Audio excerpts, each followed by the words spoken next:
시청자 여러분 안녕하십니까? 신통방통 윤태현입니다. 저희 신통방통이 픽한 아침 뉴스 4개 소개해드리겠습니다. 먼저 첫 번째 기사 만나보겠습니다. 조선일보입니다. 김만배 씨의 은닉 재산 최소 100억 원을 검찰이 더 찾아냈다고 합니다. 김만배 은닉 재산 최소 100억 원 더 있다. 조력자 은닉 재산을 숨기는데 도움을 준 사람 3사람도 체포를 했습니다. 체포된 사람 3명은 과연 누굴까요? 일단 화천대유 공동대표 이모 씨, 쌍방울 수레 이화영 전 의원의 전 보좌관이기도 합니다. 그리고 헬멧 나무로 많이 알려져 있는 그 쌍방울 전 부회장 최모 씨도 함께 체포가 됐습니다. 그리고 인테리어 사업자 A 씨도 함께 체포가 됐고 3명이 체포가 된 상태입니다. 지난번 이미 동결된 자산 800억 원 외에 추가로 100억 원을 더 검찰이 찾아냈다라는 내용인데 이 내용은 저희가 잠시 뒤에 자세하게 설명을 드리겠습니다. 두 번째 신문은 국민일보입니다. 울산시장 VIP와 얘기가 다 돼 있다. 울산시장 선거와 관련해서 얘기가 좀 나왔는데요. 임종석 전 실장이 등장하기 시작했습니다. 자, 2017년 10월 13일 당정청 회의가 있었는데요. 그 자리에서 임동호 전 최고위원을 따로 불러내서 임종석 전 비서실장이 이렇게 얘기했다는 겁니다. 자리가 다 얘기가 돼 있으니 출마를 접어주면 좋겠다. 조만간 한병도 전 청와대 정무수석의 전화가 갈 것이니 그 전화를 받아라. 출마를 하지 말아라. 이런 얘기를 했다는 겁니다. 그리고 실제로 그 임동호 전 최고위원의 지인인 주모 씨라는 사람은 한병도 수석과 전화 통화하는 내용을 옆에서 들었다라고 진술했습니다. 스피커폰으로 통화가 이루어졌기 때문에 대화 일부를 기억한다 이렇게 말을 했는데 잘 생각해봐라. 굳이 어려운데 출마하려 하느냐 이런 식의 대화를 기억하고 있었습니다. 잠시 뒤에 좀 살펴보겠고 세 번째 신문 보겠습니다. 중앙일보입니다. 갓난아기 연봉 1,000만 원 시대가 열렸다라는 보도가 나왔습니다. 저출산을 좀 해소하고자 정부가 복지부가 부모 급여라는 것을 앞으로 지급하겠다라는 입장을 밝혔습니다. 내년 0세 월 70만 원 주겠다. 1살부터는 월 35만 원 주겠다. 그리고 내후년부터는 0세에게는 100만 원씩 그리고 1살짜리 아기가 있는 경우에는 50만 원씩 주겠다라고 얘기를 하고 있습니다. 그러나 이미 출산을 해서 육아를 하고 있는 경우에는 도움이 좀 되겠지만 이게 과연 출산하지 않겠다라고 마음먹은 사람까지 출산하게끔 만드는 그런 유인 요소가 되느냐는 조금 더 따져봐야 된다는 지적도 있습니다. 네 번째 신문 보겠습니다. 자, 조선일보입니다. 뜨거웠던 손흥민 출국길에 올랐다고 합니다. 어제 오후에 출국을 했죠.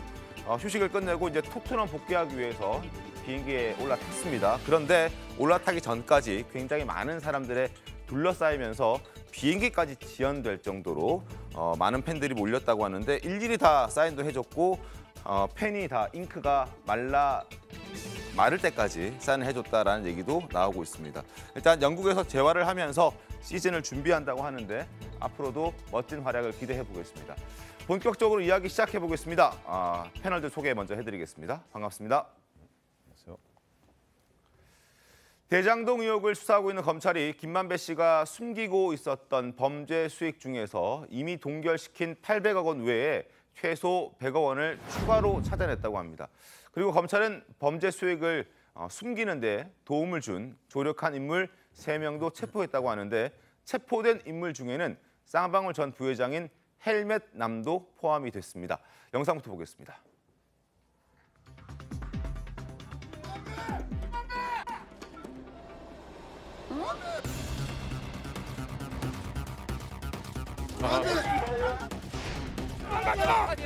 김만배! 도망가지 마!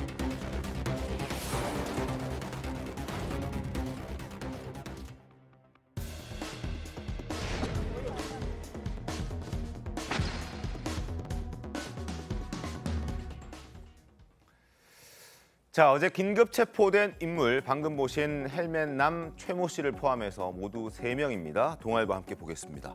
김만배 구치소 마중 나왔던 헬멧맨 대장동 수익 은닉 혐의로 체포가 됐습니다.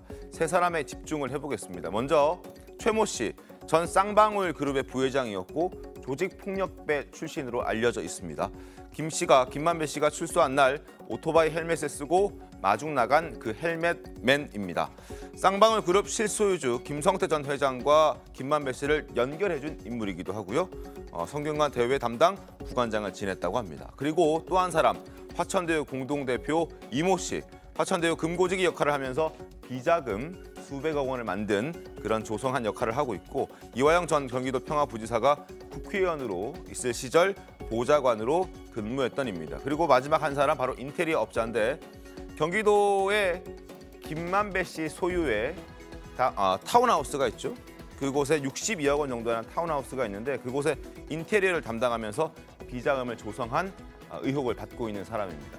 특히나 여기서 검찰이 주목하고 있는 인물은 바로 헬멧맨 최모 씨입니다. 그는 최근에도 수상한 행적들을 보여왔었습니다. 화면을 보면서 설명을 드리겠습니다. 휠체어 탄 남성이 매주 월요일과 금요일 대장동 재판에 등장한다.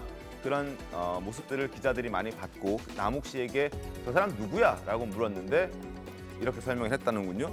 꼬박꼬박 대장동 사건의 재판을 방청하고 있고 중간에 또 누군가와 통화를 하고 있고 누군가와 통화했는지는 아직 밝혀지지 않았습니다만 보고를 했을 수도 있다라는 의심을 할 수 있는 상황이고요. 그리고 휴정 때 김만배와 웃으며 대화하는 모습도 종종 보였다고 합니다. 그래서 많은 사람들이 저 남성이 대체 누구냐라고 물었을 때 이렇게 전 쌍방울 부회장이었고 조직폭력배 출신이고 김만배 씨와는 20년 된 사회에서 만난 동생이다 이렇게 알려져 있습니다. 검찰이 이 인물에 주목하는 이유는 바로 이것 때문입니다. 조선일보 보겠습니다. 여러 가지 돈 세탁을 시도한 정황들이 있는데 그곳에 이 최모 씨 헬멧을 쓴 남성이 연관돼 있는 것으로 검찰은 판단하고 있습니다. 먼저 2020년 2월 김만배 씨가 최모 씨에게 20억 원을 송금했고 그해 6월에는 최 씨가 운영하는 B라는 회사에 30억 원을 또 투자를 합니다. 그리고 대장동 수사가 한창 진행 중이던 지난해 10월에도 김만배 씨는 최 씨에게 30억 원을 대여금 목록으로 건넸다. 이렇게 저렇게 해서 건네진 돈이 100억 원 가까이 된다라고 알려져 있습니다. 그리고 또 하나 쌍방울이 지금 이재명 대표의 변호사비 대납과도 연관이 돼 있는 것으로 알려져 있는데 혹시 이 돈들이 복잡한 세탁을 거쳐서 혹시 이재명 대표의 변호사비 대납에 좀 사용된 것은 아닌가 하는 의심도 검찰은 하고 있고 그 부분도 들여다보고 있는 것으로 알려져 있습니다. 연관성이 전혀 없을까요? 어떻게 좀 보십니까, 최병민 의원께서? 지금 현재 뭐 단정할 수는 없죠. 그러나 이제 김만배 씨와 저 최모 씨 사이에 돈 거래가 굉장히 의문의 돈 거래가 많이 있습니다. 그리고 네. 저게 직접적으로 간 것도 있지만 간접적으로 간 듯한 흔적도 여러 군데 있습니다. 그게 이제 돈 세탁을 의심하게 되는 과정이거든요. 네. 그렇게 보면 사실은 이 최모 씨는 쌍방울 그룹에서 뭐 대표도 지내고 부회장도 지냈잖아요. 거기다가 김성태 전 회장하고 굉장히 가까운 사람이고, 근데 쌍방울 그룹이 지금 받고 있는 혐의는 이재명 대표의 변호사비 대납 의혹뿐만 아니고 네. 배임, 횡령 뭐 이런 부분에 관한 수사를 받고 있단 말이죠. 그거하고 이제 이른바 대장동 세력인 김만배 씨와의 연결고리가 이 최모 씨일 가능성이 대단히 높다는 거죠. 중간에서 김성태 전 회장도 잘 알고 김만배 씨도 20년 직이고 이렇기 때문에 이 대장동 일당과 쌍방울 그룹과의 연결, 그 지점에 최모 씨가 있을 가능성이 있기 때문에 네. 제가 보건대는 아마 최모 씨가 어떤 형식으로든 이 돈이 오간 그 여러 가지의 성격, 돈의 성격이 중요하거든요. 단순한 투자금인지 빌린 건지 변호사비 대납에 쓰기 위한 건지 뭐 이런 부분을 지금 검찰이 여러 갈래로 수사를 벌이고 있다. 가능성이 높다고 봅니다. 김광삼 변호사님은 어떻습니까? 일단 저는 지금 이번 체포가요 이재명 대표에 대한 수사에 변곡점이 될 가능성이 상당히 크다고 봅니다. 변곡점이 될 가능성이 크다. 이재명 대표의 어떤 관련성에 대해서 검찰이 그렇게 뚜렷한 증거를 가지고 있지는 않는 것 같아요. 더군다나 김용 씨랄지 정진상 실장이 부인하고 있는 상황이기 때문에. 네네. 그런데 저게 왜 중요하냐면 제일 중요한 건 청와동이 1호가 누구 거냐고 하는 거잖아요. 네. 근데 김만배 씨는 자기 거라고 주장하고 있어요.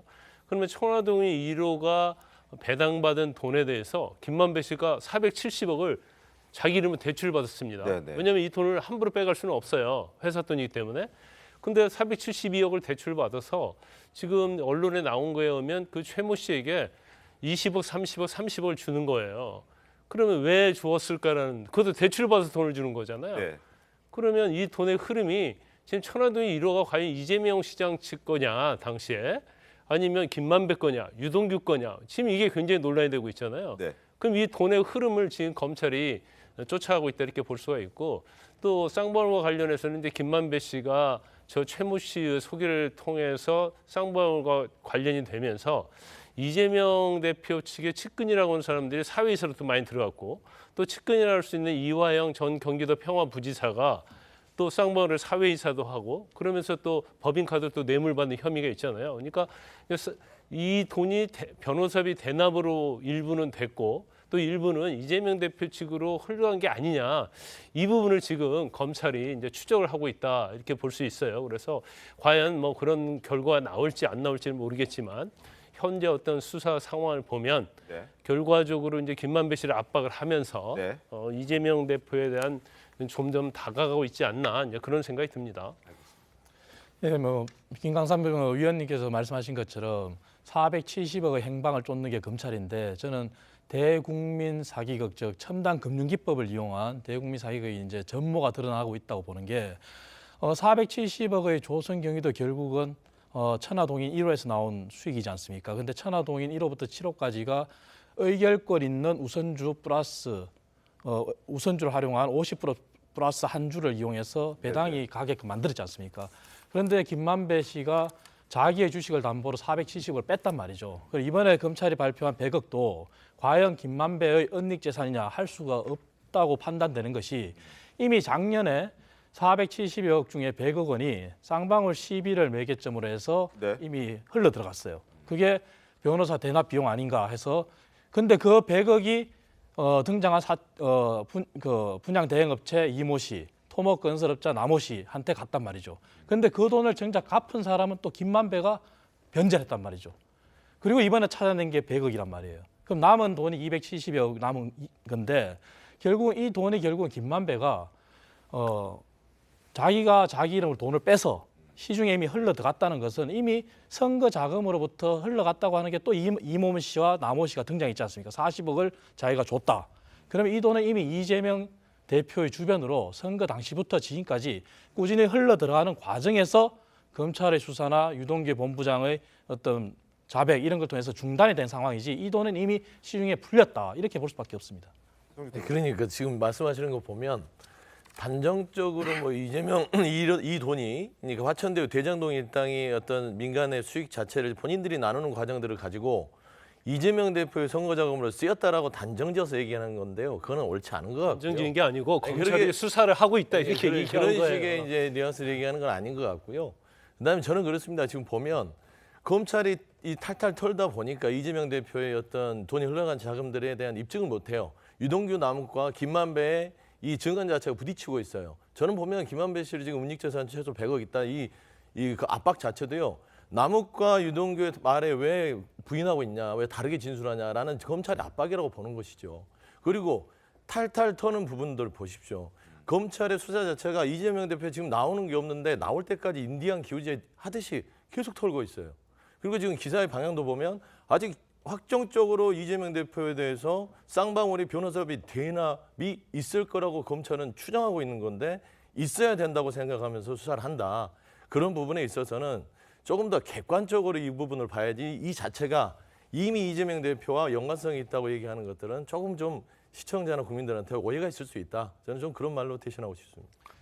자금의 흐름이라는 게 명확히 드러났습니다. 아까 말씀드린 대로 쌍방울 시비를 기점으로 이모 씨와 남호 씨가 등장했고 그리고 착한이 인베스트라는 게 등장했어요. 그리고 착한이 인베스트가 대출을 받은 회사가 조국 사태 때 우리가 WFM이라는 회사의 코링크 에코티에서 등장하는 회사가 상상인 저축은행이지 않습니까? 이 회사들이 항상 등장을 합니다. 등장을 하고 결국은 착한이 인베스트를 소유하고 있는 사람도 결국은 쌍방울의 회장이 김성태예요. 근데 그 100억이 돌고 돌아서 변제한 최종 목적지인 최종자가 김만배란 거죠. 그렇다면 이것은 결국 흘러갔다고 볼 수밖에 없는 정황이 작업의 흐름에서 보여주는 거죠. 알겠습니다. 짧게 제가 한마디만 할게요. 네. 우리 서영주 부대변인은 다른 패널이 하는 얘기를 좀 잘 들어야 돼요. 왜 잘 들어야 하냐면 이재명 대표한테 돈이 흘러갔다고 얘기한 적 없거든요. 검찰이 흘러 들어갔는지를 확인하고 있다 이렇게 얘기했는데 흘러 들어가는 걸 전제로 해서 얘기를 하고 있다 이렇게 얘기를 한단 말이에요. 그럼 다른 패널 얘기는 안 듣고 있고 자기 생각만 가지고 얘기하려고 하고 있는 거죠. 그 얘기가 아니라 지금 좀 이렇게 흥분하신 것 같은데 네. 전체적으로 보면은 지금 검찰에서 수사하는 방향이나 그다음에 나와서 이제 얘기하는 것들은 아직은 이재명 대표에 대해서 확정적인 게 없는데 수사 자체는 지금 보면 김만배 은닉 재산이 줍니다. 그다음에 쌍방울 자체도 김성태 회장, 그다음에 헬멧맨 이거는 이재명 대표 연관이 있는 것들은 지금 없잖아요. 근데 그 얘기를 하는 겁니다. 지금은 보면 김만배가 은닉을 했는데 저 돈이 어디로 갔을까? 저기 유동규한테 갔을까? 남욱한테 갔을까? 아니면 다른데 어떤 누구에게 갔을까인데 이 자체가 쌍방울은 이재명이다. 이런 연관식을 연상케 하는 것은 옳지 알겠습니다. 않다라는 말을 하는 겁니다. 검찰이 이제 여러 가지를 들여다보고 있는 상황이고 의심을 갖고 일단 확인을 하고 있는 상황이라서 저희도 뭐 단정적으로 말씀을 드리고 있진 않습니다. 어찌됐든 검찰 수사 상황을 좀 지켜보겠습니다. 그리고 검찰의 압박에 과연 김만배 씨가 입을 열지도 이제 관심입니다. 김 씨의 이 대표가 지금 청화동인 1호 실소유주가 본인이라고 얘기하고 있지 않습니까? 그리고 지금까지는 입장을 유지하고 있습니다. 그 목소리 한번 들어보겠습니다. 천화동인 1호 실소유주 누굽니까? 그거는 바로 접니다. 네. 그리고 지금 제기되고 있는 여러 의혹들은 수익금 배분 등을 둘러싼 갈등 과정에서 특정인이 의도적으로 녹음하고 편집한 녹취록들입니다. 그분이 누구예요? 그 천화동인 1호는 의심할 여지 없이 그 화천대유 소속이고 화천대유는 제 개인 법인입니다. 그 말은 어떤 맥락에서 나온 말인가요? 더 이상의 어떤 구사업자 갈등은 번지지 못하게 하려고 하는 차원에서 그렇게 말했습니다. 정치적으로 형사적으로 확대될지 몰랐습니다. 만약에 검찰의 압박이 김만배 씨의 마음을 흔들어서 지금의 주장과 다른 주장을 하게 된다면 화천대유가 본인의 것이 아니라 다른 사람의 것이다라고 얘기를 한다면 상황이 좀 달라질 수 있을 것 같은데요. 어떻게 보십니까, 박사님? 뭐 그럴 가능성이 현재로서는 높아 보이지는 않는데요. 뭐 앞으로 좀 더 지켜봐야겠죠. 근데 네. 어찌됐든 지금 남욱 씨나 유동규 씨 같은 경우에는 사실 뭐 이른바 폭로전이라고 할 수 있는 이야기들을 많이 해왔는데 유일하게 김만배 씨만 사실 입장을 계속해서 유지하고 있기 때문에 사실 검찰 입장에서는 뭐 사실 남욱 씨의 진술 같은 경우도 확실한 증거 능력을 인정받기가 어려운 진술들이 많았고 네. 결국 김만배 씨가 인정을 해줘야만 그동안의 폭로들이 좀 유의미해질 수 있는 그 지점들이 많았다고 생각을 합니다. 네. 근데 이 지점에서 김만배 씨가 제대로 뭔가 확인해주거나 거기에 동의해주는 이야기를 사실은 하고 있지 않은 거거든요. 뭐 우리에게 공개되는 것이 한정적이기는 합니다만 그래서 아무래도 검찰 입장에서는 사실상 이재명 지사와 관련한 연결고리를 찾기 위해서 김만배 씨를 비롯해서 남욱 씨, 유동규 씨 이런 분들을 조사하는 과정 속에 그 진술이 얼마나 일관성 있게 합치가 되느냐가 중요한 부분인데 김만배 씨만 유일하게 이제 계속해서 그 증거 능력을 상실시키는 발언들을 하고 있기 때문에 저는 그런 점에서 이번에 그 조력자를 체포한 부분도 있다라고 생각을 하는 거거든요. 그러니까 이 조력자들과 관련해서 결국에 김만배 씨를 좀 더 압박하기 위한 수단으로 쓰고 있는 거 아니냐라는 시각도 좀 제시해 볼 수 있는 것 같아서 이 부분은 좀 더 지켜봐야 될 것 같습니다. 알겠습니다.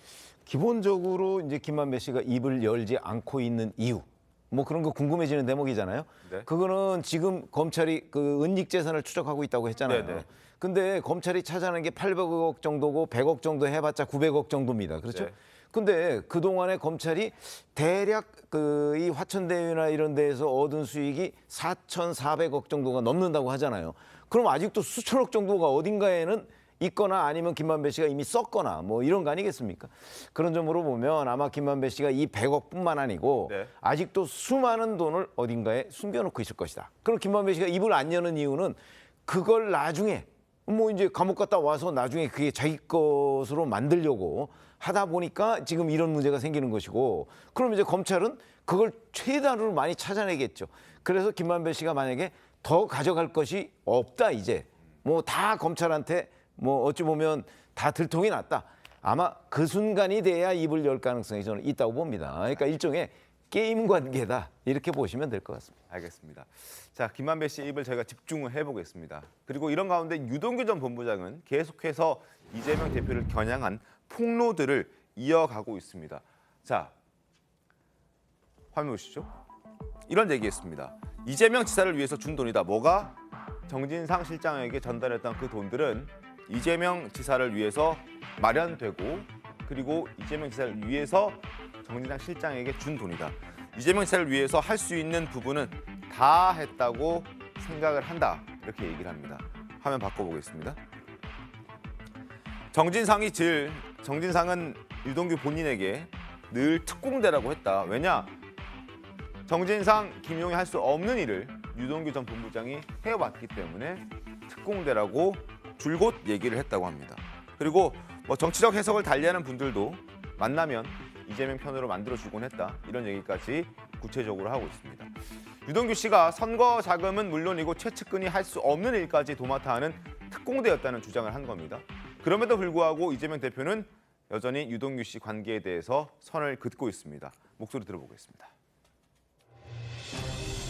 그 사람이 저희 선거를 도와줬던 것도 사실이고 저희가 성남시 업무 또는 경기도 업무에 일부 사용한 업무를 맡긴 것도 사실이기 때문에 가까운 사람인 건 맞죠. 그러나 저희가 정치적 미래를 설계하거나 수시로 뭐 현안을 상의하는 그런 관계는 아니고. 근데 그 돌아가는 걸 전혀 모르셨어요, 시장님은?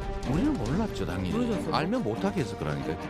단 한 푼의 이익도 취한 바가 없습니다. 저는 불법 대선 자금은커녕 이 사탕한 게 받은 게 없습니다.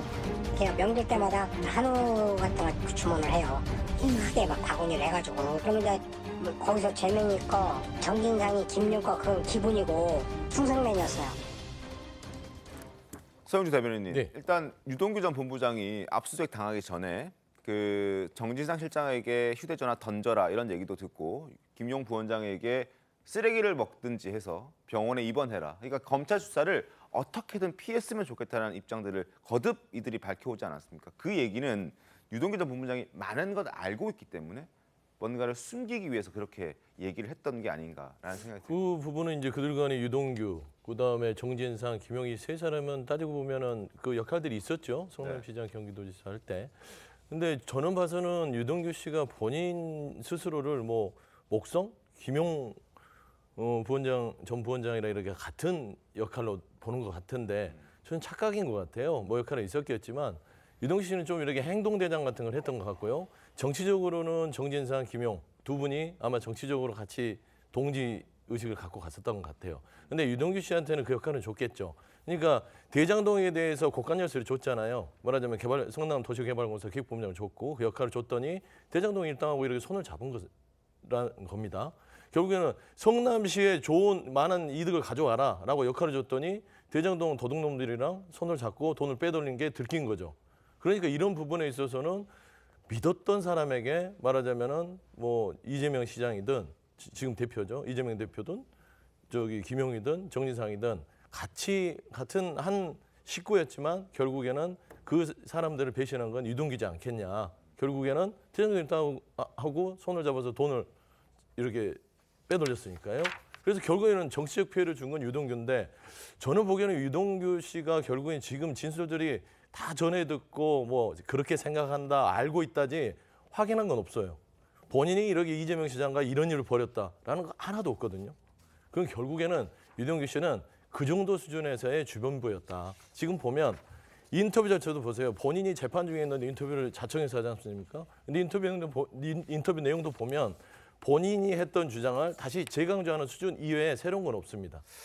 저는 그렇게 생각합니다. 이재명 대표가 지금 유동규 전 본부장은 이재명 대표에 대해서 잘 알고 이재명 대표를 위해서 모든 돈을 마련했고 돈을 전달했다라고 얘기하고 있는데 이재명 대표는 전혀 받은 것 없고 잘 모른다 이렇게 얘기를 하고 있습니다. 그런데 유동규 전 본부장이 압수수색 당할 때 왜 이재명 대표의 최측근들은 그렇게 유동규 본부장을 검찰에 불려가지 못하게끔 했느냐 뭐 이 질문을 드렸는데 이제 좀 다른 얘기를 해주신 것 같고 그 부분에 대해서 말씀 좀 해주시죠. 팩트 체크를 하나 해야 되는데요. 방금 서 대변인께서 말씀하신 게 성남시 이익을 막대한 이익을 가져오라고 시켰다고 말씀하셨는데 그게 아니라 애초에 첨단 금융기법을 이용한 50+1주라는 의결권 있는 우선주를 통해서 성남시의 이익을 제한한 겁니다. 제한했고 나머지 막대한 수익이 김만배 일당에게 돌아가도록 설계를 한 거죠. 그 설계에 충실한 게 유동규였고요. 그리고 유동규는 이미 밝혔고 남욱 변호사도 밝혔고 다 재판에서 진술이 했지 않습니까? 뭐냐? 돈 심부름을 했다. 그게 과연 어떻게 막대한 이익을 가져오라고 유동규한테 시켰겠습니까? 그게 아니라 유동규가 설계를 담당했고 그 설계에 맞게 다 이루어졌는데 그 과정에서 유동규의 인터뷰에서 나온 것처럼 유동규는 그야말로 인간적인 실망감이었겠죠. 거기에서 이제 모든 걸 밝혀지는 거고 그래서 본인이 지은 죄는 본인이 책임지겠다. 하지만 나머지 죄를 지은 분들은 그 죄에 맞게 각자 책임져라 하는 게 유동규의 진술이죠. 알겠습니다. 아니 기본적으로 이런 걸 생각하셔야 돼요. 유동규 전 본부장이 지금 뭐 다 들은 얘기 뭐 이런 거다 자기 진술이 없다 이렇게 얘기를 하는데 사실 그때 일을 하고 본인이 정진상 실장이 유동규 전 본부장한테 특공대 이렇게 얘기를 했다는 거 아니에요? 네. 그리고 이재명 대표와 유동규 전 본부장이 직접적으로 만나서 뭐 정치적 설계 같은 걸 한 흔적은 현재 별로 없어요. 왜 그랬느냐? 중간에 정진상이 있었던 거죠. 그러니까 이재명 당시 성남시장은 모든 일, 특히 이런 뭐 대장동 관련한 모든 일을 정진상 실장을 통해서 행동대장 또는 특공대인 유동규 전 본부장을 시킨 거예요. 그러니까 직접적으로 만나서 그 이재명 당시 성남시장으로부터 지시받은 건 없지만 정진상 실장을 통해서 지시를 받은 거예요. 다만 유동규 전 본부장은 정진상 실장의 지시가 곧 이재명 시장의 지시라고 믿고 행동을 한 거라고 지금 그 얘기를 계속 하고 있는 겁니다. 네. 그렇기 때문에 제가 보기에는 유동규 전 본부장의 진술은 자기가 직접 경험한 정진상 실장을 통해서 받은 그 지시를 증언하고 있는 거예요. 알겠습니다. 자, 화면을 좀 보겠습니다. 유동규 전 본부장의 진술이 계속 나오고 있는 상황인데 2014년 선거자금 흐름에 대해서 당시 이재명 시장이 이걸 알고 있었느냐는 질문에 이렇게 답했습니다. 벌어진 모든 일을 다 알고 계셨을 것이라고 생각한다. 빛과 그림자였다고 할 수 있는 정진상 정 실장이 알고 있는 내용들을 공유하지 않고 독단적으로 처리할 수 있다고 생각하지 않는다. 이렇게 얘기합니다. 그리고 유동규 전 본부장이 생각하는 정진상의 위치와 김용 부원장의 위치를 보면은 이렇습니다. 이재명은 태양이고 이재명을 둘러싼 여러 별들이 있는데 그중에 정진상에 가장 가까운 수성 그리고 금성과 지구, 화성을 넘어서 아주 멀리 있는 몇 억 광년 떨어져 있겠죠. 목성에 유동규 본인과 김용 전 부원장 정도가 있다라고 얘기를 했습니다. 그만큼 이 두 사람은 가깝기 때문에 이 사람이 아는 건 이 사람이 모를 수가 없고 이 사람이 아는 건 또 이 사람이 모를 수 없다 이런 얘기를 하는 겁니다. 김광삼 변호사님, 이 어떻게 좀 보셨습니까? 유동규 씨의 어떤 진술 자체가 굉장히 제가 볼 때는 좀 일관성이고 좀 구체적 있다고 봐요. 그래서 유동규 씨의 진술 자체가 어떤 신빙성에서 보면 사실 저걸 이제 창작을 한다는 건 소설같이 쓸 수 있는 얘기는 아니거든요. 그리고 저런 얘기를 한다고 그래서 뭐 간혹 뭐 양형에 있어서 좀 유리한 거 얻으려고 하지 않느냐 이런 얘기를 많이 하는데 제가 볼 땐 그거와는 별개거든요. 본인이 사실 저런 얘기를 한다고 해서 본인에게 유리할 것은 거의 없어요. 그러면 상식적으로 생각할 때 지금 이재명 대표의 측근이라고 할 수 있는 정진상하고 김명희 구속돼 있잖아요. 네. 그러면 지금 재정적인 개발과 관련해서 그럼 정진상이 혼자 다 한 것이냐? 유동규의 남욱 진술이 믿을 수 없다고 한다면 그러면 사실 제일 대장동 개발을 자신의 치적이라고 홍보를 했던 그럼 이재명 대표는 그 당시에 무슨 일을 한 거냐 이거죠. 정진상이 다 알아서 한 거냐? 김용이 다 알아서 한 거냐? 그렇지 않다는 것을 지금 남욱이나 유동규가 얘기하고 있는데 그런 얘기를 많이 하죠. 진술밖에 없다. 그러면 거기에 관여한 사람이 진술을 하지 뭘 하겠습니까? 또 그와 관련된 것은 이제 이런 의미가 있어요. 유동규나 남욱의 진술밖에 없다는 이 얘기 자체는 사실은 그 사람들의 진술이 검찰이 어디를 수사할 것인가를 포인트를 집어주는 거예요.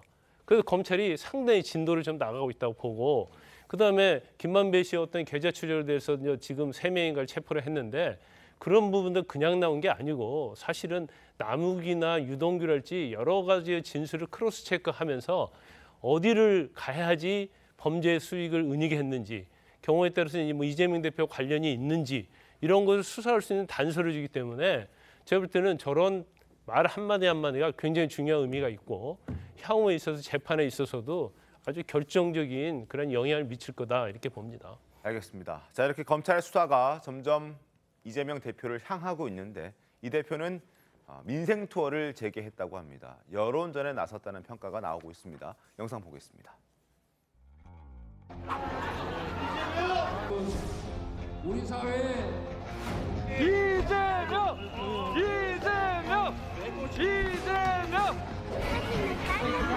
아, 내가 그 사인해줬군요. 안녕하세요. 와, 이거 정말 맛있겠네.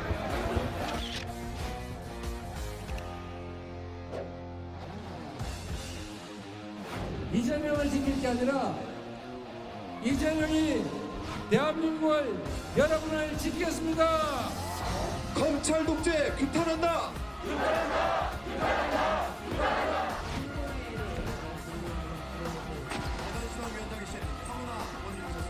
여러분들 보시기에 우리 민주당이 갈등이 심해 보입니까? 아니요. 수박부터 정리하십시오.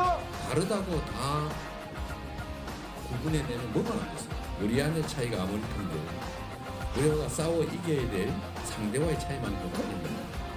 그들과의 경쟁에서 이겨야죠. 왜 민생 행보에 나섰을까? 국민일보는 이렇게 해석하고 있었습니다. 충청간 이재명 현장 행보 재개. 우리 사회가 공포감에 젖어들었다 이런 발언들이 나왔는데 바로 민생 투어를 시작함으로써 사법 리스크를 돌파할 수 있는 그 돌파구를 이것으로 찾겠다. 여론전으로 찾겠다. 그래서 갑작스럽게 민생 행보에 나섰다라고 얘기를 하고 있습니다. 어떤 얘기들을 했는지 워딩을 잠깐 살펴보겠습니다. 내가 이 이야기를 하면 잡혀가는 것 아닌가? 압수수색 당하는 것 아닌가? 그래서 뭐든 말하기가 굉장히 무섭다라고 말하는 사람들이 많다. 우리 사회가 공포감에 젖어들고 있다. 이런 얘기를 했고 또 하나 국가는 어머니처럼 포근해야 하고 외부로부터 나를 든든하게 지켜주는 강한 아버지 같아야 하는데 지금은 혹시 국가가 나를 때리진 않을까? 나를 하지는 않을까? 걱정한다. 이런 검찰을 비판하는 메시지도 냈습니다. 그리고 민주주의가 질식해가고 있다. 어떻게 만든 민주주의고 표현의 자유인데 갑자기 몇 개월 만에 과거로 돌아가느냐. 과거로 돌아가지 않게 여러분이 막아주셔야 한다. 이런 워딩들을 했다고 합니다. 직접 이 얘기를 들려드리도록 하겠습니다. 요즘 말하기가 무섭다는 분들이 많이 생겼습니다. 내가 혹시 이 얘기하다가 잡혀가는 거 아닐까? 내가 혹시 이 얘기했다가 압수수색 당하는 거 아닐까? 내가 이 얘기 잘못했다가 세무조사 당하는 거 아닐까? 우리 사회에 아무도 모르게 공포감이 젖어들고 있습니다. 국가가 지금은 혹시 나를 때리지 않을까? 혹시 나를 꼬집지 않을까?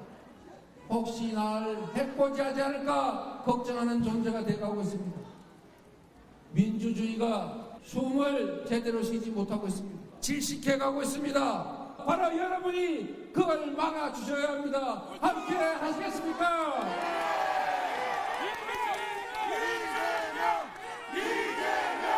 이제는 우리가 행동해야 합니다. 자, 저런 목소리들을 냈습니다. 최병욱 의원 어떻게 좀 보셨습니까? 우리 사회가 공포감에 젖어들었다는 건 제가 볼 때는 이재명 대표 본인이 지금 공포감이 있는 것으로 보이고요. 그리고 이제 본인 지지자들한테 여러분이 행동으로 막아달라고 지금 얘기를 하고 있잖아요. 네. 국민일보가 보도했듯이 바로 여론전이죠. 그러니까 본인을 향해서 검찰 수사가 압박이 들어오고 있다는 건 아마 본인이 제일 잘 알 거고 네. 또 그 결론이 어떻게 될 것인가 하는 부분도 본인이 저는 잘 알 거라고, 본인이 법조인이니까 잘 알 거라고 생각해요. 근데 이제 그걸 어떻게 돌파하느냐 하는 문제, 그 방법론을 연구를 했을 거 아닙니까? 이재명 네. 대표 진영에서. 그때 이제 사법적인 대응이 있을 것이고, 그다음에 그 사법적인 대응 외에 본인이 대응할 수 있는 방법은 정치적인 대응이에요. 그거는 바로 본인들의 지지자들이 일어나서 이재명 대표를 위한 방탄막을 쳐주는 거예요. 지지자뿐만 아니고 당도. 근데 당은 지금 약간의 균열 조짐이 있거든요. 그러니까 지금 본인이 직접 나서서 여론전을 하는 거죠. 그래서 민주당 지지자들이 나서서 자, 이재명 대표를 윤석열 정부에서 만약에 사법 처리를 하려고 하면 그거를 막아달라는 호소를 하고 다니는 거예요, 지금. 그러니까 저 자체가 저는 이재명 대표의 사법 처리에 대한 공포감의 이면이라고 보는 거죠. 뭐 저게 성공할지는 조금 더 두고 봐야 되겠습니다. 박성민 비서관은 어떻습니까? 저는 좀 단순하게 봤는데요. 그냥 이재명 대표가 사실 그동안의 존재감이 좀 약해진 거 아니냐라는 비판도 일부 있었고, 또 사실은 뭐 기자회견이나 이런 부분도 좀 축소해서 안 하거나 이런 일들이 있었기 때문에 저는 아마 내부적으로 좀 고민을 했을 거라고 봐요. 이제 당대표로서 사실은 뭐 예산 협상이나 이런 부분은 어쨌든 원내대표가 지금 전담해서 하고 있는 부분이고, 국회는 국회 일을 하면서 또 정치인이자 당대표인 이재명은 또 어떤 일을 할 수 있을까라고 했을 때 본인이 강점이 있다라고 할 수 있는 이제 대중과의 스킨십 또는 뭐 민생 투어 이런 부분은 원래 이제 대선 후보 시절 때도 했던 거기 때문에 저는 본인이 잘하는 것으로 이러한 위기들을 좀 극복하려고 하는 것으로 봤고요. 뭐 이것을 통해서 뭐 그러니까 뭐 국민들을 뭐 자신을 방패 삼아서 이렇게 동원한다라고 하는 거는 조금 과한 해석이지 않을까 싶고요. 근데 그거는 뭐 앞으로 상황을 보면서 지켜봐야 되겠지만 어쨌든 이런 민생 투어가 계속 이어진다면 이재명 대표가 그동안 사법적 리스크 때문에 약간은 위축되었었던 본인의 존재감을 조금은 다시 이렇게 일으킬 수 있는 계기가 되지 않을까라고 예측해 봅니다. 알겠습니다. 자, 그리고 검찰이 이재명 대표의 소환 시점도 지금 조율을 하고 있는 것으로 알려져 있습니다. 여기서 바로 떠오르는 것이 바로 불체포 특권, 이게 변수로 떠올랐는데, 과거 이재명 대표는 불체포 특권은 내려놔야 한다라고 얘기를 했던 적이 있습니다. 그 발언 듣고 이야기 이어가겠습니다. 불체포 특권 같은 것은 10년 넘도록 먼지 털듯이 탈탈 털린 이재명 같은 깨끗한 정치인에게는 전혀 필요한 것이 아닙니다. 죄 짓지 않은 청렴한 정치인에게는 불체포 특권 전혀 필요하지 않습니다. 서영주 대변인님 어떻습니까? 지금 저렇게 얘기를 하고 있지만 만약 막상 본인에게 목을 조여온다면 특권인데, 가지고 있는 특권인데 활용하지 않을까요? 그렇지는 않을 거예요. 본인이 한 말도 있고, 기본적으로 지금 현재 21대 들어서 국회의원에 대해서 불체포 특권을 누리는 경우가 거의 없습니다. 대부분 다 이제 체포동의안에 가결을 하는 그런 이제 정치 풍토가 조성이 됐고요. 그리고 이제 아까 말하지만 이제 소환 얘기가 나와서요. 이재명 대표에 대한 소환. 근데 제가 봐서 소환하기 쉽지 않을 것 같아요. 왜냐하면 정진상 그 전 실장에 대한 공소장에도 결국에는 이재명 대표에 대한 혐의점을 구체적으로 적시하지 못했어요. 그리고 정치적인 뭐 공동체에서 정치 동지 정도로 이제 또 어떤 단어들도 낮춰졌고, 그러니까 결국에는 검찰 자체가 대장동 수사를 하면서 1년 동안 69차례 공판에서 유동규 돈이었던 그거를 진행하다가 갑자기 이제 대선 자금으로 와서 정진상, 김영을 데려갔는데, 결국에는 정진상 실장의 기소를 하면서 공소장에는 이재명 대표의 어떤 혐의점, 공동 뭔가가 연관이 돼 있다, 관계성은 입증하지 못했다. 그래서 저는 아직은 뭐 그런 상황에서 소환을 얘기하는 것은 아직은 좀 시기상조지 않냐라고 좀 말씀드리고 싶습니다. 네, 김광석 변호사. 제가 볼 때 이제 소환은 시점만 남겨두고 있다고 봐요. 아마 12월 내에 소환을 하려고 했는데 여러 가지 이제 변수가 생긴 거예요. 특히 지금 오늘 언론에서 보도되고 있는 것처럼 지금 범죄 은닉과 관련해서 3명 체포했잖아요. 네. 그래서 이제 3명을 체포한 다음에 조사를 해야 하고, 그다음에 이제 그 자금의 흐름을 따라가야 하거든요. 그러면 시간이 상당히 좀 걸릴 수 있다. 그러면 경우에 따라서는 한 1월까지는 소환 시점이 늦춰질 수 있다 이렇게 보고요. 그다음에 이제 불체포 특권과 관련해서는 이제 불체포 특권은 이제 두 가지 측면에서 문제가 될 수 있는데, 이제 첫 번째는 소환에 이재명 대표가 과연 응하느냐. 응하지 않는다고 하면 사실은 이재명 대표를 조사하지 않고 다른 사건처럼 그냥 불구속 기소를 할 수는 없어요. 왜냐하면 내용이 워낙 방대하거든요. 네. 죄명도 많고. 그럼 이제 소환하는데 소환을 과연 불응한다고 한다면 그때 한번 다시 체포를 해야 하기 때문에 체포동의안이 또 문제가 될 수 있어요. 그다음에 두 번째로는 이제 소환에 응했을 때, 그러면 소환하고 나서 저는 개인적으로 볼 때 검찰의 영장 청구 가능성이 굉장히 높게 보거든요. 그럼 그때 과연 불체포 동의안에 대해서 어떻게 할 것인가. 근데 사실 이재명 대표는 전에도 불체포 특권은 자기한테는 필요 없다 이런 얘기를 했기 때문에 그건 이제 나중에 봐야 할 것 같고요. 그다음에 이제 민생 투어 관련해서는 아마 본인 입장에서는 죄가 있든 없든 간에 이 검찰의 수사가 자기를 향하고 있기 때문에 엄청나게 힘들 거예요. 그럼 그렇게 힘든 상황에서 사실은 민주당과 관련된 행사를 한다랄지 민생 투어를 한다랄지 그 굉장히 심리적으로 하기 어렵거든요. 인간의 심리상. 그렇지만 안 할 수는 없는 거죠. 그래서 결집 그런 걸 떠나서 이제 본인이 대표로서 어떤 민생 투어를 하긴 하는데 굉장히 마음적으로는 힘들 것이다 그렇게 봅니다. 알겠습니다. 자, 이재명 대표를 둘러싼 이 체포와 관련해서 그리고 소환 조사와 관련해서 사실 저희가 많이 좀 집중을 하고 있긴 한데요. 지금 최근에 있을 아마 체포 동의안이 노웅래 의원과 관련해서 6천만 원을 뇌물을 수수한 혐의를 받고 있는 그 노웅래 의원이 조만간 체포 동의안이 국회로 갈 겁니다. 그리고 아마 처리를 하게 될 텐데 그걸 보고 나면 민주당이 어떻게 이재명 대표에게 대응할지도 저희가 한번 예상을 해볼 수는 있을 것 같습니다. 노웅래 의원과 관련된 내용은 저희가 잠시 뒤에 살펴봐 드리도록 하겠습니다. 그 전에 풍산개, 고미와 송강이 광주 우치동물원에 보금자리를 마련했다는 소식을 전해드렸는데 문 전 대통령이 이 고미와 송강이를 보러 광주에 방문하겠다는 의향을 밝혔습니다. 문 전 대통령의 입장은 전날인 강기정 광주시장의 발언 이후에 나온 것인데 강 시장의 이야기부터 듣고 저희가 이야기를 이어가겠습니다. 저희들이 잘 키우겠습니다. 광주라는 곳이 갖는 상징, 남북 화해협력, 평화의 상징이고 문재인 대통령께서도 고미와 송이를 보고 싶어서라도 또 광주에 오시지 않을까 이렇게 생각합니다. 자, 그리고 난 다음에 문 전 대통령이 밝힌 입장이 있는데 바로 풍산개를 잘 부탁드린다. 우리 풍산개 잘 부탁한다. 그리고 멀지 않은 시간에 광주에 가겠다 이렇게 얘기했습니다.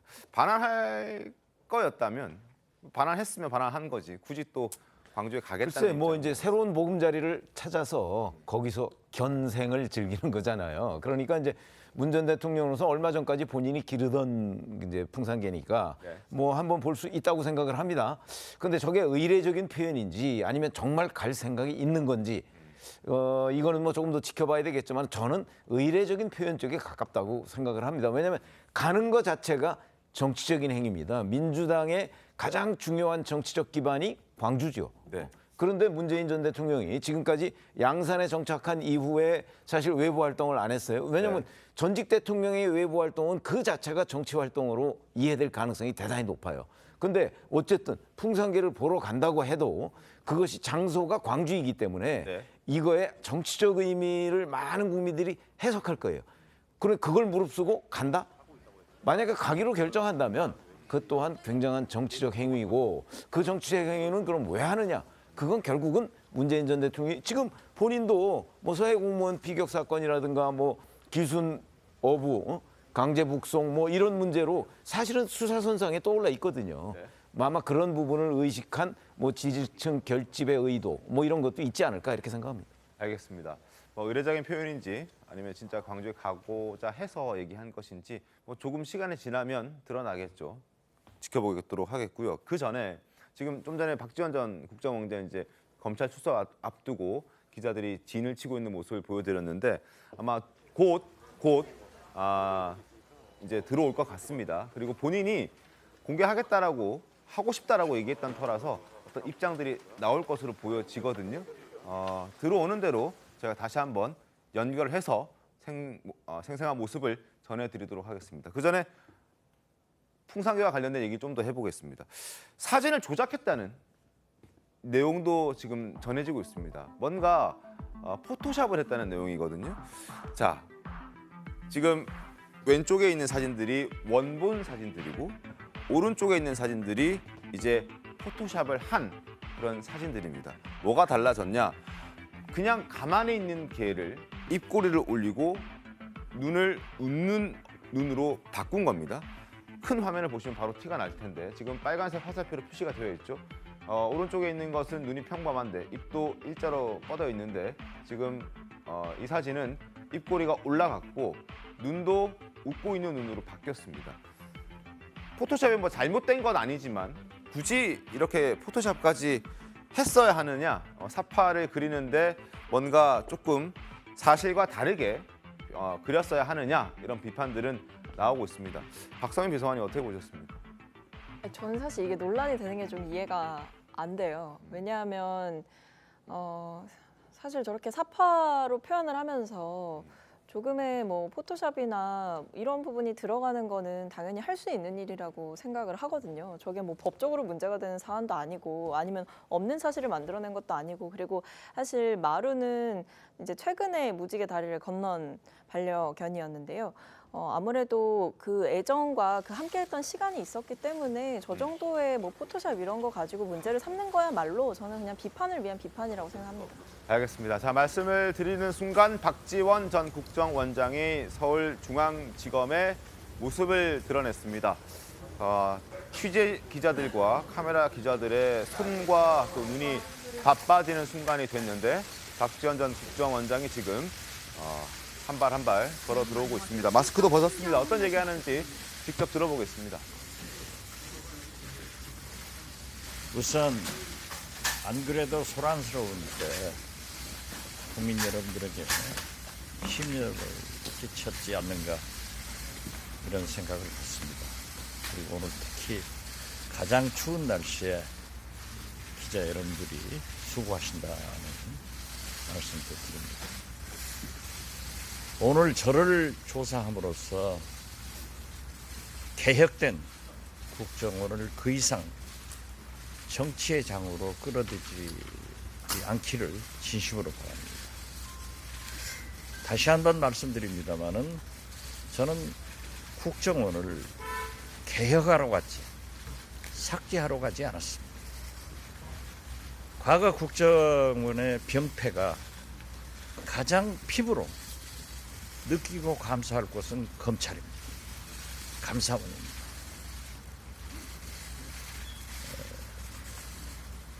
저는 문재인 대통령이나 서훈 실장으로부터 어떠한 삭제 지시도 받지 않았고 또 제가 원장으로서 우리 국정원 직원들에게 무엇도 삭제하라는 지시를 하지 않았습니다. 저는 우리 국정원 직원들의 본연의 임무인 첩보, 정보를 수집해서 분석하는 그러한 업무를 해서 대통령께 보고하고 정책부서인 안보실이나 외교부, 통일부, 국방부 등에 지원하는 업무이지 우리는 정책 결정 부서가 아니라는 것을 분명히 말씀드리면서 검찰에서 묻는 말에 성실하게 답변하겠습니다. 추운 날씨에 감사합니다. 그 정보 분석이 업무라고 하셨으니까 그 당시에 정보 분석이 완벽하게 이루어지지 않은 상태에서 자진월북을 단정하기는 좀 어려운 상황 아니었나요? 그러한 분석관의 분석을 저는 절대적으로 신임하고 우리 국정원의 직원들이 업무를 제대로 했다 이렇게 저는 판단하고 있습니다. 저는 신뢰합니다. 그 국정원이 사건을 공개했을 때 어떤 파장이 있을지 분석한 보고서를 작성했다고 보도가 나왔는데 그 보고서의 취지가 어떤 거였는지 좀 여쭙겠습니다. 그러한 것을 얘기하는 것은 국정원법 위반입니다. 자, 저는 다시 한번 말씀드리지만은 우리 국정원 직원들의 애국심과 헌신을 가지고 일하는 그 자세를 존경하고 사랑합니다. 그리고 분석에 대해서는 100% 신뢰를 하고 있다. 구체적 내용은 검찰에서 말씀드리겠습니다. 하나만 더 여쭐게요. 삭제 지시는 없다고 하셨지만 보안 유지라든지 보안 교육은 실제로 실시가 됐는데 이거에 대해서는 좀 진술을 해야 되니까 그것은 뭐 검찰에서 얘기하겠는데요. 보안은 모든 세계 정보기관의 제1 업무입니다. 자, 그만할까요? 또 해요? 예, 감사합니다. 추우신데 고생 많습니다. 국정원을 개혁하러 국정원장이 된 것이지 삭제하기 위해서 국정원장 자리에 갔던 것은 아니다. 그리고 첩보 삭제 지시를 문재인 전 대통령에게도 받은 적이 없고 서훈 전 안보실장에게도 받은 적은 없다. 또 하나 본인 역시 국정원 직원들에게 삭제를 하라고 지시한 적도 없다. 이렇게 얘기했습니다. 자, 그리고 검찰 수사 잘 받겠다라고 얘기하면서 이제 서울중앙지검으로 들어갔습니다. 어떻게 좀 보셨습니까?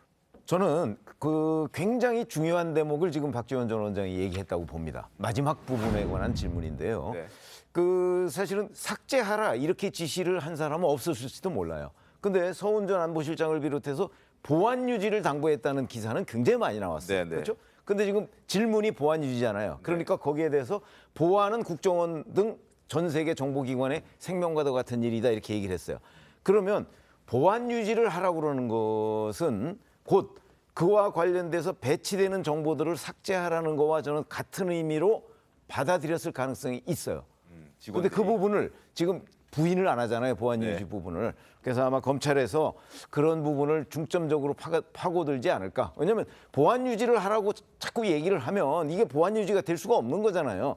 북한에 의해서 우리 그 대한민국 공무원이 피살됐는데 근데 자꾸 보안 유지를 하라고 하고 그 직후에 관련 그 배치되는 여러 가지 문건이 삭제됐단 말이죠. 그러면 말은 명색은 보안 유지지만 실질적으로는 삭제 지시였을 가능성. 저는 그 부분을 박지원 전 원장이 구체적으로 부인하지 않았다는 데 주목합니다. 그것과 관련해서 사실 오늘 보도도 있었습니다. 서훈 전 실장이 서해 공무원 피격 사건을 은폐하려 했다는 진술을 추가적으로 확보한 그런 내용이었는데 자 관련해서 신문을 좀 보겠습니다. 바로 이겁니다. 지금 보안 유지. 서훈 전 실장도 보안 유지라는 단어를 썼습니다. 그리고 이 보안 유지를 들은 관계자들은 이건 삭제라든지 은폐라든지 이런 쪽으로 이해한 부분들이 확인이 되고 있는 그런 상황입니다. 신문 함께 보겠습니다. 서훈, 서해 피살 남북관계에 악영향 줄 수 있으니까 입단속해라. 비서관, 실장이 미쳤다. 이렇게 얘기합니다. 자, 시간대별로 한번 보시죠. 2020년 9월 23일에 관계장관 회의를 열고 서훈 전 실장은 이대준 씨 피격 사실 철저히 보안 유지하고 일체 외부 유출 금지한다. 이렇게 얘기하죠. 그리고 다음 날 오전 8시 30분 이런 얘기를 추가로 합니다. 남북관계에 매우 안 좋은 영향을 미치는 사건이 발생했다. 비서관들은 보안 유지를 철저히 하라. 이런 얘기를 합니다. 안보실 비서관들 이 얘기를 듣고 난 다음에 어차피 공개될 텐데 사살 사실을 바로 공개하는 것이 맞지 않느냐. 미친 게 아니냐. 이걸 덮을 일이냐. 실장이고 뭐고 다 미쳤다라고 하면서 내부 반발이 있었다는 그런 진술이 나왔습니다. 그리고 그 다음 날 낮 12시에 NSC 상임위원회가 열리게 되는데 여기에서 서훈 전 실장 이대준 씨 월북 가능성 높다 결론 정한 후에 김홍희 전 해양경찰청장에게 잦은 월북 가능성을 생각하고 염두에 두고 조사를 잘해라 이렇게 얘기를 했고 그 이후에 해경은 오후에 잦은 월북이라고 수사 결과를 발표하게 됩니다. 그리고 추석을 앞두고 민심이 악화될 것을 대비해서 한 번 더 브리핑을 해라 라고 얘기를 했고 잦은 월북 가능성을 더욱더 선명하게 정리해서 입장을 담아라 이런 얘기를 했는데 이걸 이제 김홍희 경찰청장이 해양경찰청장이 그 아래에 있는 부하 직원들에게 얘기를 하는 거죠. 그랬더니 더 이상 진전된 수사 상황이 없어서 할 수 없다라고 얘기를 했더니 심지어 윤성현 전 해경수사정보국장에게 당신 올해 승진해야 될 거 아니야? 승진해야 되니까 그냥 해. 이렇게 해서 결국 잦은 월북 2차 수사 결과까지 발표하는 그렇게 지시를 하는 이런 상황들이 전해졌습니다.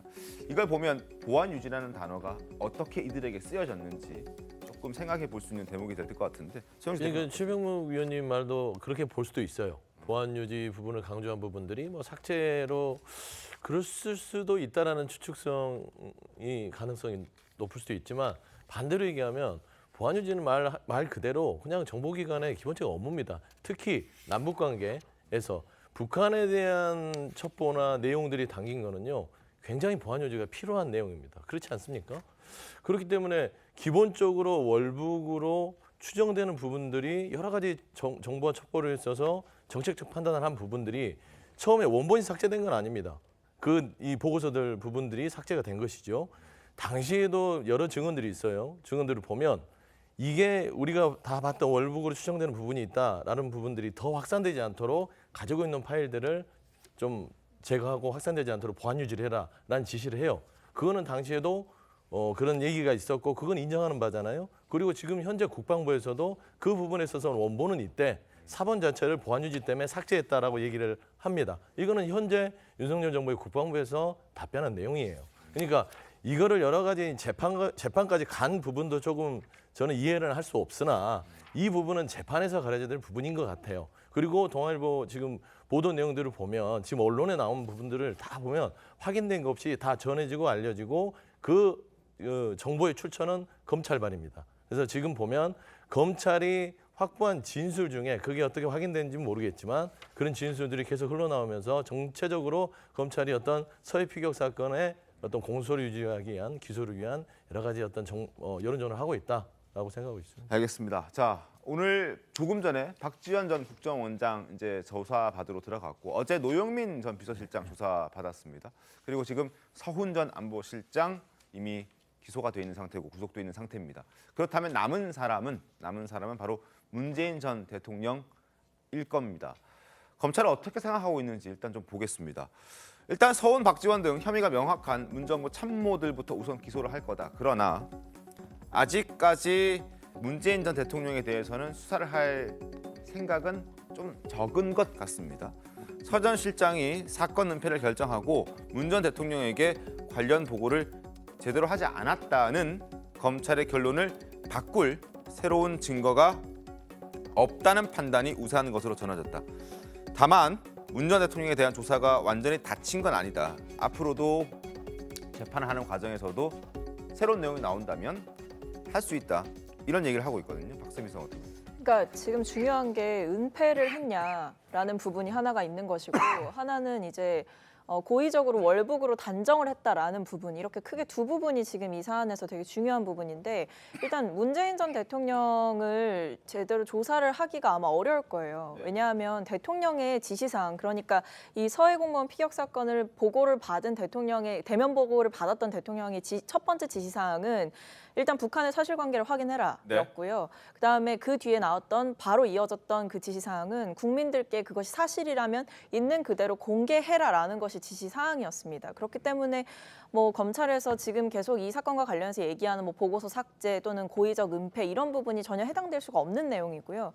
그리고 기본적으로 대통령과 그 참모들이 있는 그 대통령 비서실 자체, 그러니까 청와대 자체가 첩보를 생산하는 기관이 아니라 보고를 받는 기관이기 때문에 그런 부분에서 고의적으로 월북을 단정해서 정보의 흐름이나 이런 부분들을 대통령이 바꾼다? 저는 이렇게 보지 않습니다. 애초에 이미 전문가들이 모여서 조각조각 그 퍼즐 조각처럼 나눠져 있는 첩보들을 바탕으로 정보화하는 시간들이 있었던 것이고, 이 정보가 이것이 대통령에게 보고할 만한 어느 정도 팩트를 기반으로 한 정보라고 볼 수 있느냐, 이런 부분도 사실은 단계를 거쳐서 보고가 되는 거기 때문에 이런 여러 가지 중간 과정들이 있음에도 문재인 전 대통령에게 책임이 있다, 뭐 정보를 왜곡했다, 이렇게 볼 수 있는 흐름이나 증거가 전혀 없는 거예요. 아직까지는. 그렇죠. 그리고 그 앞에서 잠깐 얘기했던 것 중에 그 보안 유지 말씀을 하셨는데 사실 저는 그것과 관련해서 짧게 말씀드리고 싶은 거는 그 대통령 비서실에서 보안 유지라는 말은 사실 많이 쓰이는 얘기고요.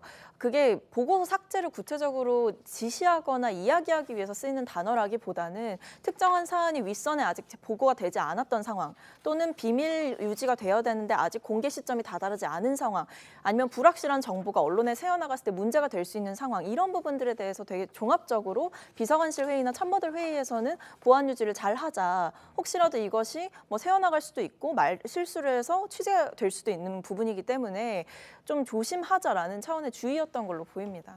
액면 그대로 받아들여야 된다 이런 말씀이신 것 같습니다. 저는 문재인 대통령의 사법적인 판단 자체는 아직까지 갈 길이 남아 있다고 보지만, 최소한 문재인 대통령이 얘기한 것처럼 내가 최소한 결정해서 책임지겠다, 그리고 내가 지시했다 했는 부분에 있어서 물론 대통령의 결정을 위해서 모든 정보가 수집이 되고 한 장짜리 페이퍼든 어떻게든 대면 보고든 서면 보고든 가지 않습니까?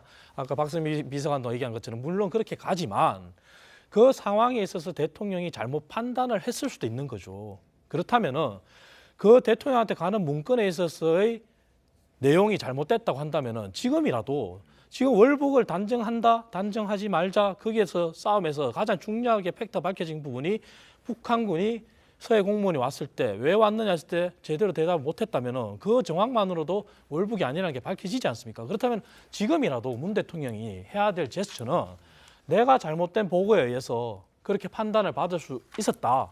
그런 워딩이 대통령으로서 책임을 지는 자세지 서훈이 대한민국의 최고의 안보 자산이다.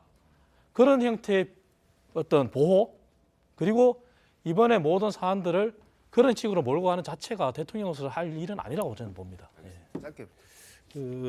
일단 쟁점은요. 은폐 지시를 했느냐하고 이제 삭제 지시했느냐 이거예요. 그러면 사실 문재인 대통령이 이제 관계장관 회의를 할지 이런 데 참석하지 않았고 그 현재 상황을 보면 그 9월 23일인데 23일 1시 장관회의하고 8시 30분에 대면 보고 받았거든요. 그래서 대면 보고를 받았지 그 전에는 문재인 대통령이 전 대통령이 관여한 정황이 없는 걸로 보입니다. 그래서 저는 이제 개인적으로 볼 때는 문재인 전 대통령에 대한 소환은 없을 것이고 그냥 종결이 될 거라 이렇게 봐요. 물론 그 7시간 동안 또 뭘 했냐에 대해서 논란이 있을 수는 있지만 실제로 범죄 혐의에 가담했느냐 안 했느냐 문제이기 때문에 검찰에서는 뭐 소환하지 않고 지금 영장이 청구되고 구속되고 한 사람들에 대해서만 일괄적으로 기소할 가능성이 크다 이렇게 봅니다. 알겠습니다. 수사 상황 좀 지켜보겠습니다. 자, 다음 소식은 특별 사면과 관련된 내용입니다. 윤석열 대통령이 오는 28일 특별 사면을 단행할 것으로 지금 알려져 있습니다. 김경수 전 경남도지사도 여기에 포함이 될 가능성이 높아 보이고 그런 얘기들이 많이 나오고 있는데 김 전 지사가 나는 특사 받고 싶지 않다 이런 뜻을 밝혔습니다. 왜 그런지 바로 가석방 불원서를 본인이 직접 쓴 불원서를 살펴보겠습니다. 나는 가석방을 원하지 않습니다. 가석방은 교정시설에서 뉘우치는 빛이 뚜렷한 등의 요건을 갖춘 수용자 중에서 대상자를 선정해서 법무부에 심사를 신청하는 것이라고 알고 있습니다.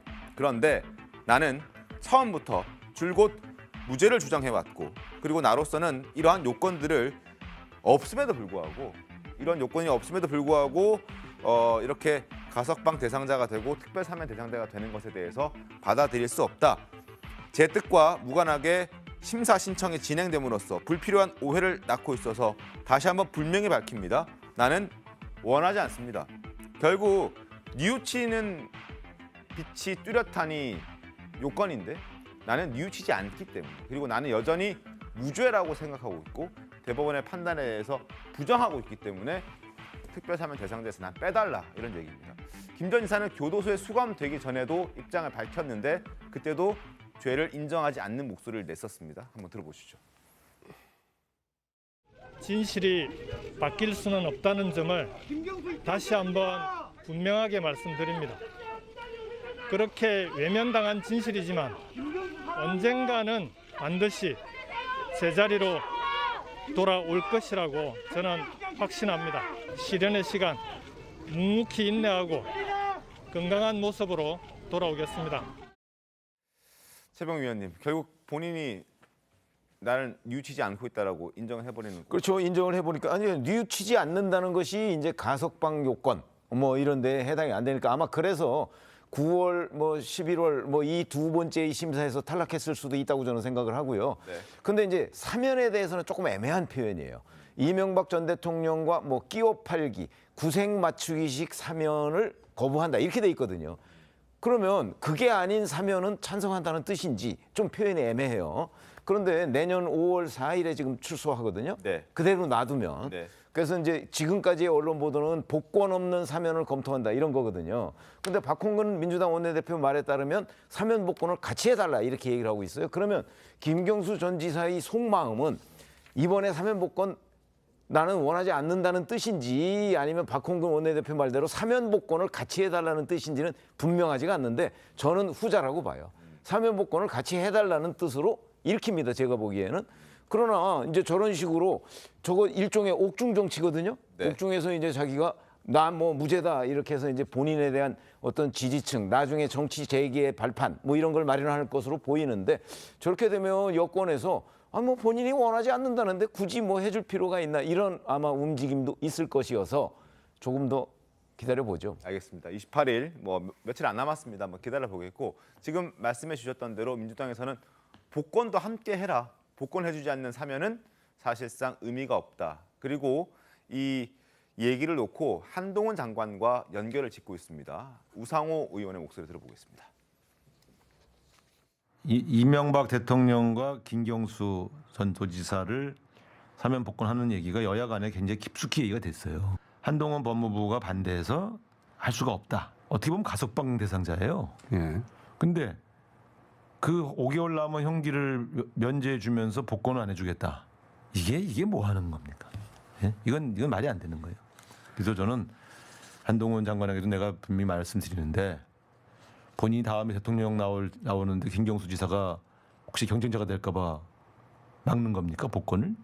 이게 뭐 하는 짓이에요? 정지 대변인님 어떻게 보셨습니까? 뭐 저렇게 주장할 수도 있어요. 그러니까 이제 이 사면복권 문제는요 대통령 고유 권한이긴 하지만 김경수 지사가 사면복권 해달라 이런 부분들은 그런 요구하는 게 아닙니다. 기본적으로 이명박 전 대통령 같은 경우는요 특가법상 뇌물을 받아서요 형기가 14년이 남은 분이에요. 이분을 사면한다면 국민들이 반대하는 분 많습니다. 또 김경수 지사에 대해서 사면해준다면 반대하는 분이 많습니다. 그러니까 둘을 같이 하는데 그 국민 대통합을 위해서 하는 거예요. 그러면 이 14년 남은 분은 사면 복권 해주면서 김경수 지사는 사면만 하고 복권 안 해준다. 그러면 저런 오해를 낳을 수 있다. 그런 의미에서는 하려면 같이 형평성 있게 해야 된다. 그런 주장을 하는 겁니다. 알겠습니다. 자, 28일 며칠 안 남았다고 말씀드렸죠. 한번 지켜보겠습니다. 어떤 결과들이 나오게 되는지 함께 지켜보시죠. 잠시 뒤에 돌아오겠습니다. 네, 오늘 준비한 신통방통 여기까지입니다. 내일 더 신통하게 돌아오겠습니다. 고맙습니다. I heard you got arrested in the street last night.